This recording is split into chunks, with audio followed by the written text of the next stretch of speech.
Praise the Lord. கர்த்தருடைய பரிசுத்த நாமம் மகிமைப்படுவதாக. பரிசுத்த யோவானது சுவிசேஷ புத்தகம் 12ஆம் அதிகாரம் 25வது வசனம். தன் ஜீவனை சிநேகிக்கிறவன் அதை இழந்து போவான். இந்த உலகத்தில் தன் ஜீவனை வெறுக்கிறவனோ அதை நித்திய ஜீவகாலமாக காத்துக்கொள்ளுவான். எனக்கு பிரியமானவர்களே, அழகாய் கர்த்தர் நம்மளோடு கூட ஒவ்வொரு நாளும் இடைப்பட்டு கொண்டிருக்கிறார். இந்த உலகத்தில் தன் ஜீவனை வெறுக்கிறவனோ அதை நித்திய ஜீவகாலமாக காத்துக்கொள்ளுவானா. இந்த உலகத்தில் தன் ஜீவனை வெறுக்கிறவர்கள் என்று ஒரு லிஸ்ட் இருக்கிறது.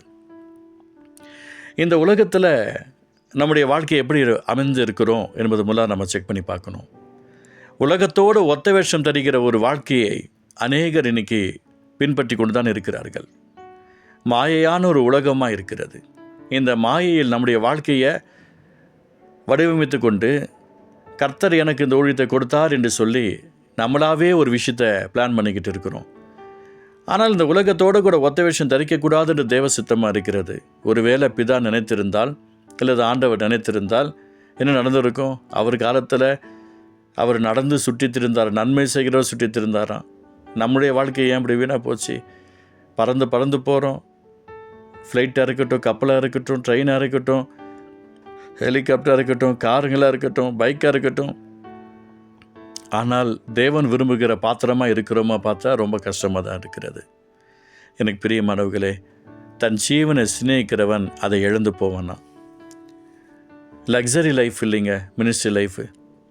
ஊழியம் செய்வது லக்ஸரி லைஃப் கிடையாது. It's not a luxury life. அப்படியே ஆடம்பரமான ஒரு விஷயம் ஊழியம் என்பதை மறந்துவிட வேண்டும். அப்படி கிடையாது. சிலுவையை சுமக்காமல் நம்முடைய ஊழியத்தில் நம்மளால் சக்ஸஸை பார்க்க முடியாது. இந்த உலகத்தை வெறுக்காமல் ஒரு ஆசிரியத்தை நம்மளால் பார்க்கவே முடியாது. இந்த உலகத்தோடு கூட விஷயங்களை ஒத்த விஷயம் தரித்தால் நிச்சயமாக ஒரு நன்மையை நம்மளால் பார்க்கவே முடியாது. நாம் தான் சில விஷயங்களை மாற்றிக்கொள்ள வேண்டும். ஏன்னா முந்தின வசனம் சொல்லிக்கிறது, மெய்யாகவே மெய்யாகவே நான் உங்களுக்கு சொல்லிக்கிறேன், கோதுமை மணியார்ந்து நிலத்தில் விழுந்து சாகாவிட்டால் தனித்திருக்கும், செத்ததை ஆகில் மிகுந்த பலனை கொடுக்குமா. இந்த பூமியில் நாம் இருக்கிறோம். அந்த பூமியோடு கூட ஒத்த விஷயம் தரிக்கலாம் இருக்கக்கூடாது. வேறு பிரிக்கப்பட்டவர்களாக இருக்கணும். பேதுரு அந்த கூட்டத்தில் இருக்கிறார். எல்லோரும் இருக்கிறாங்க. இயேசுவப்பவை கைது பண்ணிட்டு கூட்டிகிட்டு போகிறாங்க. என்ன நடக்குது என்பதை பார்க்கறதுக்கு போகிறாரு. இதோ இந்த மனுஷன் என்று சொல்கிறாங்க. எனக்கு தெரியாது. சத்தியம் பண்ணுறார், சபிக்கிறார். ஏன்னா அதுக்கு முன்னாடி சொல்கிறாரு, ஆண்டவர் இவர்கள் எல்லாரும் போனாலும் நான் உங்களை விட்டு போகேன்னு சொல்கிறார். சேவல் கூறதுக்கு முன்னாடி என்னை மறுதளிப்ப 3 விஷயம் மறுதளிப்பன்னு கர்த்தர் சொன்னார். அவ்வளோ கூட்டம் சபிக்கிறாரு, சத்தியம் பண்ணுறாரு பேதுரு. அந்த லேடிஸ் எல்லாம் பேசுகிறாங்க, எனக்கு தெரியாது, உன் பேச்சு அப்படி தெரியுதுப்பா, எனக்கு தெரியாது, நான் அந்த கூட்டத்துக்காரில்ல. எல்லாம் முடிக்கிறார். 3 முறை மறுதளிச்சிட்டார். அப்படியே இயேசுடைய பார்வை. அவ்வளோ கூட்டம் எப்படி சலசலன்னு இருந்திருக்கும்ல. ஆனால் இயேசுடைய காது எவ்வளோ ஷார்ப்பு பாருங்க. இயேசப்பா திரும்பி பேதுருவை பார்க்குறார். பேதுரு வெளியே போய் மனம் கசந்து அழுகிறார். பேதுரு அந்த இடத்துல இருந்திருந்தாலும் அவர்களோடு கூட ஒரு தன்னுடைய சரீரத்தை காப்பாற்றி கொள்ளுவதற்கு, தன் ஜீவனை காப்பாற்றி கொள்வது தனக்கு ஏதாவது நடந்துருமோ என்று சொல்லி பயந்து, எனக்கு தெரியாது, சபிக்கிறார், எனக்கு தெரியாதுன்றார். தன் ஜீவனை சிநேகிக்கிறவன் அதை இழந்து போவான். தன் ஜீவனை சிநேகிக்கிறவன் அதை இழந்து போவான். உலக ஃபெலோஷிப் வேண்டாங்க. உலக ஃப்ரெண்ட்ஸ் சர்க்கிள் வேண்டாம். நீங்கள் யார் கூடயும் பழகாதீங்க. உங்கள் கூட யார் வேணால் பழகட்டும். நீங்கள் யார் கூட பழகினா அவங்களுக்குள்ள கிரியைகள் உங்களுக்குள்ளே வந்துடும்.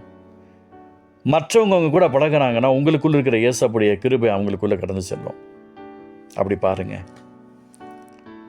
வெளியே புறப்பட்டு போய் மனம் கசந்து அழுகிறார் பேதுரு. அதுக்கப்புறம் அவருடைய லைஃப் ஒரு பெரிய மாற்றம் வருது. பொன்னும் பொருளும் இல்லை, கர்த்தராகிய இயேசுவின் நாமத்தில் எழுந்து நட என்று சொல்கிறார்.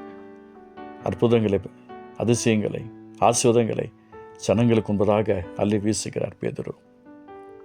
எனக்கு பிரியமானவர்களே, இந்த உலகத்தில் தன் ஜீவனை வெறுக்கிறவனோ அதை நித்திய ஜீவகாலமாக காத்துக்கொள்வான்.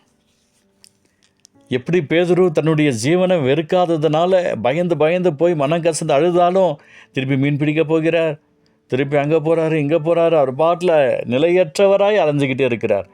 ஆனால் எப்போ தன்னை தேவனுடைய அன்புக்குள்ளே 100க்கு 100 ஒப்பு கொடுத்து அவருடைய சமூகத்தில் காத்திருக்கிற சுபம் அவருக்குள்ளே வந்ததோ, அவருடைய சமூகத்தில் அமர்ந்திருந்து பரிசுத்தரின் அபிஷேகத்துக்காக காத்திருந்தாரோ, பிதாவின் வாக்குத்தத்தை நிறைவேற காத்திருந்தாரோ, பேதுடைய லைஃப்பில் மாற்றமே வந்துருச்சு.